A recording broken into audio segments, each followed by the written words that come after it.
En esta lectura vamos a escuchar un resumen del discurso de graduación que dio el comediante Jim Carrey a jóvenes que se estaban graduando de una universidad en Iowa.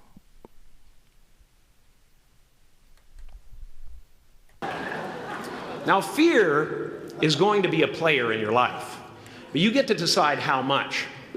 You can spend your whole life imagining ghosts, worrying about the pathway to the future, but all there will ever be is what's happening here, and the decisions we make in this moment, which are based in either love or fear.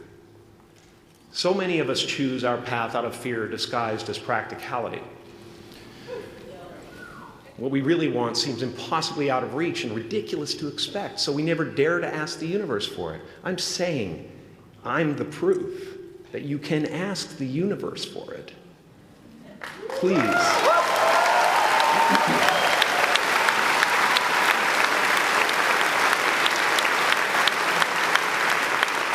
And if it doesn't happen for you right away, it's only because the universe is so busy fulfilling my order. My father could have been a great comedian, but he didn't believe that that was possible for him. And so he made a conservative choice. Instead, he got a safe job as an accountant. And when I was 12 years old, he was let go from that safe job. And our family had to do whatever we could to survive. I learned many great lessons from my father, not the least of which was that you can fail at what you don't want. So you might as well take a chance on doing what you love.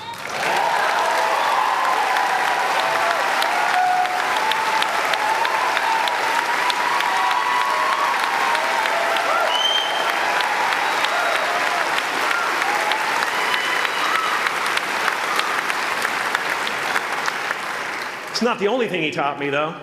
You know, I watched the effect of my father's love and humor and how it altered the world around me. And I thought, that's something to do. That's something worth my time. It wasn't long before I started acting up. You know, people would come over to the house and they'd be greeted by a 7-year-old throwing himself down a large flight of stairs. They would say, "What happened?" And I would say, "I don't know. Let's check the replay." I'd go back to the top of the stairs and come back down in slow motion.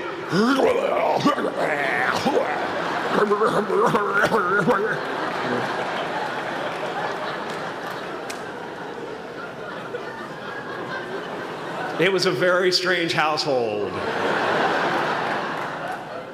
My father used to brag that I wasn't a ham, I was the whole pig. And he treated my talent as if it was his second chance. When I was about 28, after a decade as a professional comedian, I realized one night in LA that the purpose of my life had always been to free people from concern, just like my dad. And when I realized this, I dubbed my new devotion the Church of Freedom from Concern. The Church of FFC.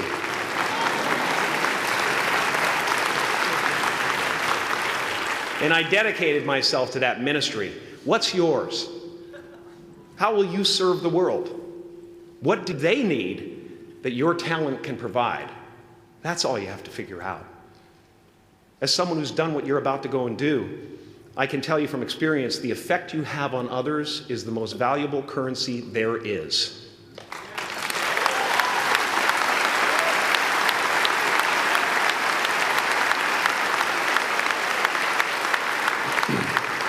Because everything you gain in life will rot and fall apart, and all that will be left of you is what was in your heart. My choosing to free people from concern got me to the top of a mountain. Look where I am. Look what I get to do. Everywhere I go. I'm going to get emotional because when I tap into this, it really is extraordinary to me. I did something that made people present their best selves to me wherever I go.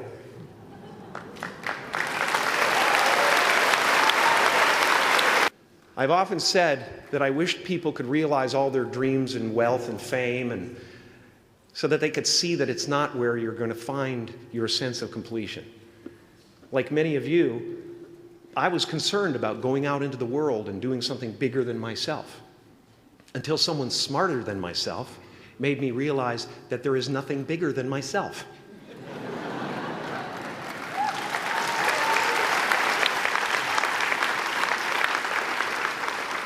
Our eyes are not viewers, they're also projectors that are running a second story over the picture that we see in front of us all the time. Fear is writing that script, and the working title is, I'll Never Be Enough. This is the voice of the ego. And if you listen to it, there will always be someone who's doing better than you. No matter what you gain, ego will not let you rest. It will tell you that you cannot stop until you've left an indelible mark on the earth, until you've achieved immortality. How tricky is this ego that it would tempt us with the promise of something we already possess? As far as I can tell, it's just about letting the universe know what you want and working toward it while letting go of how it comes to pass.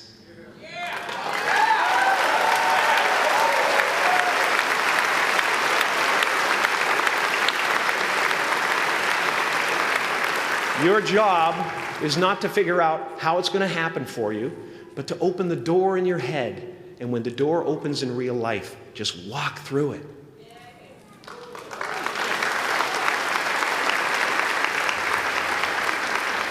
And don't worry if you miss your cue, because there's always doors opening. They keep opening. And when I say life doesn't happen to you, it happens for you, I really don't know if that's true. I'm just making a conscious choice to perceive challenges as something beneficial so that I can deal with them in the most productive way. You'll come up with your own style. That's part of the fun. Oh, and why not take a chance on faith as well?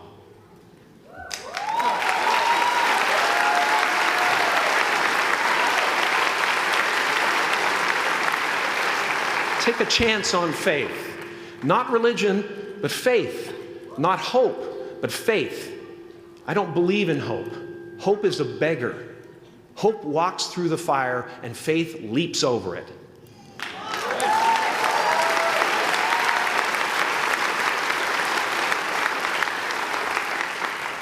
You are ready and able to do beautiful things in this world.